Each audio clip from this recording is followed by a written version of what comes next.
Enterotoxemia in animals, also known as overeating disease or pulpy kidney disease, is a serious and often fatal condition caused by the absorption of large amounts of toxins produced by bacteria, primarily Clostridium perfringens, in the intestines. Here's a breakdown of enterotoxemia in animals. Causes: rapid proliferation of Clostridium perfringens. These bacteria are normally present in low numbers in the gut. However, under certain conditions, they can multiply rapidly. Production and absorption of toxins. As the bacteria multiply, they produce potent toxins that are absorbed into the bloodstream. Predisposing factors.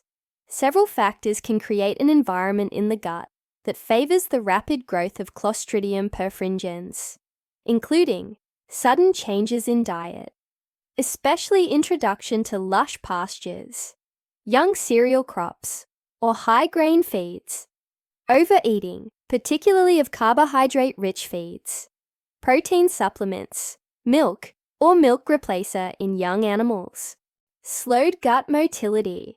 This allows more time for bacterial multiplication and toxin production, stress, such as transportation, overcrowding, or environmental changes, which can weaken the animal's immune system. Heavy parasite burdens. Gastrointestinal parasites can disrupt the gut environment. Types of Clostridium perfringens and affected animals. Type B and C primarily affect young lambs, calves, pigs, and foals, causing severe enteritis, dysentery, toxemia, and high mortality. Lamb dysentery, type B, occurs in lambs under 3 weeks old. Calf enterotoxemia, types B and C, affects well-fed calves up to 1 month old. Type D, classic enterotoxemia, also known as pulpy kidney disease, mainly affects sheep and goats of any age, but is most common in young, rapidly growing lambs and fattening lambs. It can also occur in cattle. Type A can cause diarrhea in various animals, including dogs, and is associated with necrotic enteritis in poultry and dogs, colitis in horses, and diarrhea in pigs. Clinical signs. Signs can vary depending on the type of Clostridium perfringens, the animal species, and the severity of the disease. Some animals may die suddenly, without showing any signs.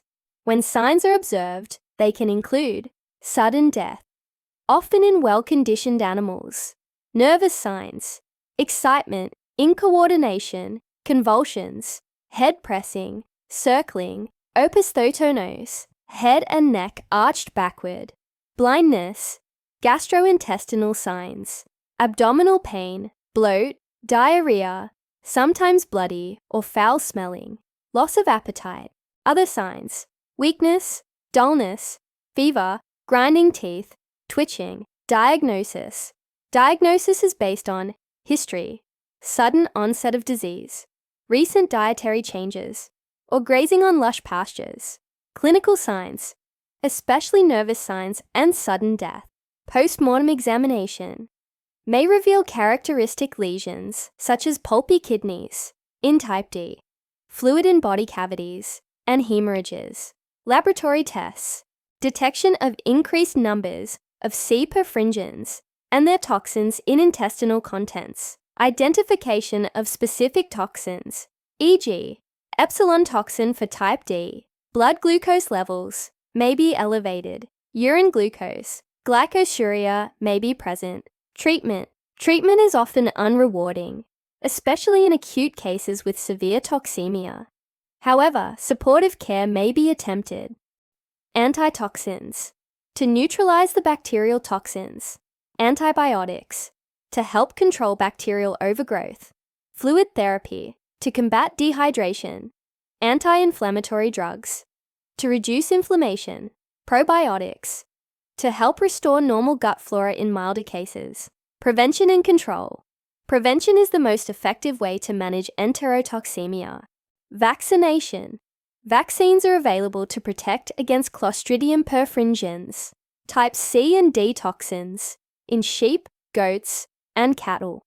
Initial vaccination series, usually 2 doses, is required, followed by annual boosters. Vaccination of pregnant animals helps provide passive immunity to newborns through colostrum. Careful dietary management. Avoid sudden changes in feed. Introduce new feeds gradually over several days or weeks. Regulate access to lush pastures and high-grain feeds. Ensure adequate roughage intake before allowing access to high-risk feeds. Divide daily feed rations into smaller, more frequent meals. Provide adequate feeder space to prevent dominant animals from overeating and weaker animals from gorging themselves later. Stress reduction. Minimize stress factors such as overcrowding and sudden environmental changes. Good hygiene and sanitation. Maintain clean housing and feeding areas to reduce bacterial load. Parasite control. Implement effective parasite management programs. If an outbreak occurs, immediate vaccination of the remaining animals and dietary changes to less rich feed may help prevent further losses.